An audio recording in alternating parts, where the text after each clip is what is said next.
नमस्कार, साक्षी news network के खास कार्यक्रम विश्व खबरों में आप सभी का स्वागत है। बांग्लादेश में अक्सर हिंदू कट्टरपंथियों के निशाने पर रहते हैं। कई बार हिंदुओं के मंदिरों पर हमले किए जाते हैं, उनकी संपत्ति को नुकसान पहुंचाया जाता है और उनके उत्सवों में बाधा पहुंचाई जाती है।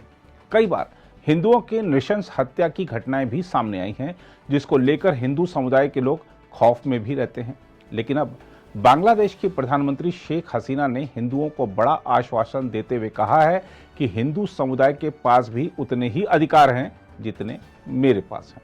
हम आपको बता दें कि शेख हसीना ढाका के ढाकेश्वरी मंदिर और चट्टोग्राम में जे.एम. सेन सभागार में हुए कार्यक्रमों में डिजिटल माध्यम से शामिल हुई और श्रद्धालुओं को संबोधित किया। हम आपको यह भी बताना चाहेंगे कि दुर्गा पूजा उत्सव के दौरान ढाका में लगने वाले मंडपों की संख्या पश्चिम बंगाल में लगने वाले मंडपों की तुलना में कहीं अधिक होती है।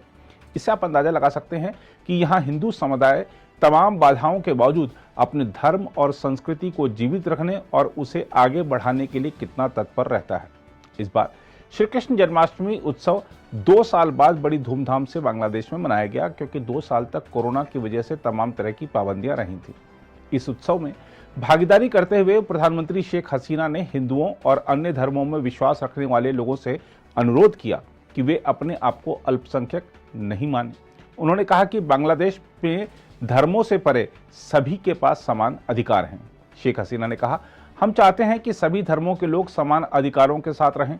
उन्होंने कहा कि आप इस देश के लोग हैं, आपको यहाँ समान अधिकार प्राप्त हैं, आपके पास भी वही अधिकार हैं जो मेरे पास हैं। शेख हसीना ने कहा कि हम भी आपको समान रूप से देखना चाहते हैं। कृपया स्वयं को दूसरों से कम ना समझें। आप इस देश में पैदा हुए हैं, आप इस देश के नागरिक हैं।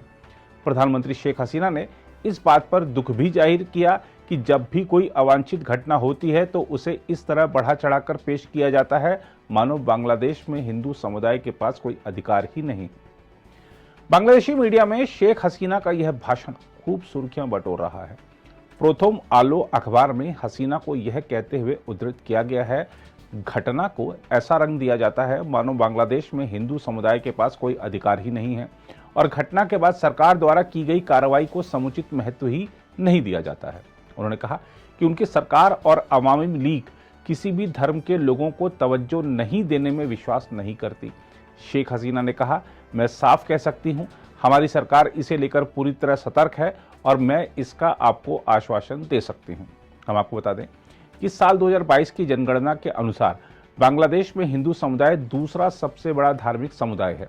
16 करोड़ से अधिक आबादी वाले बांग्लादेश में हिंदू आबादी लगभग 7.95% है।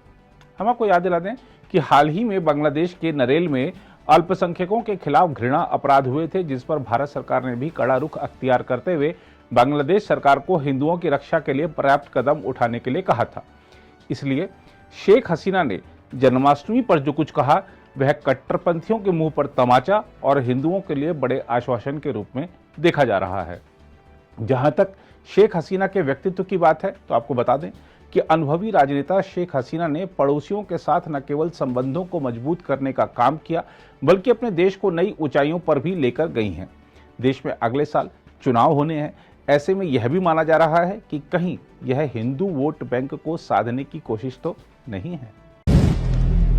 अगर आप भी लेना चाहते हैं देश दुनिया की तमाम जानकारी तो आज ही सब्सक्राइब करें हमारे चैनल को। साथ ही नीचे दिए बेल आइकन को जरूर दबाएं ताकि हर अपडेट आप तक पहुंच सके।